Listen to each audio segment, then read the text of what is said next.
ఓం శ్రీ గురుభ్యో నమ. ఓం శ్రీమాత్రే నమ. శ్రీ లలితా సహస్రనామ స్తోత్రం 943వ నామం విమానస్థ.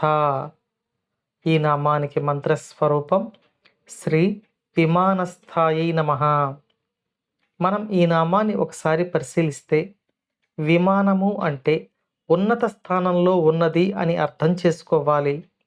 మన శరీరంలో శిరస్సు భాగంలో ఉన్న సహస్రారంలో శ్రీ లలితా పరమేశ్వరి తన పతితో కొలువుతీరి ఉంటారు అని పలుమార్లు చెప్పుకున్నాం.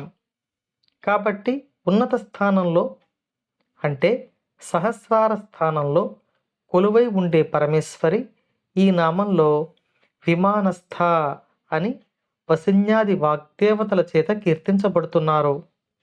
ఇక మరో అర్థంలో చెప్పుకుంటే అమ్మవారు కొలువై ఉన్న స్థానం శ్రీచక్రము. ఈ శ్రీచక్రంలోని ఉన్నత స్థానము అయిన బిందు స్థానంలో అమ్మవారు కొలువై ఉంటారు. కాబట్టి శ్రీచక్రంలోని బిందువు వద్ద అధిష్ఠించి ఉండి సకల లోకములను పరిపాలిస్తున్న అమ్మవారు అని ఈ నామం శ్రీ లలితా పరమేశ్వరిని కీర్తిస్తుంది.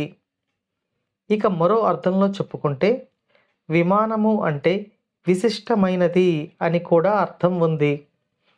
ఎంతో విశిష్టమైన వేదములు, పురాణములు, ఉపనిషత్తుల చేత కీర్తించబడే శ్రీ లలితా పరమేశ్వరి ఈ నామంలో విమానస్థ అని వసిన్యాది వాగ్దేవతల చేత కీర్తించబడుతున్నారు.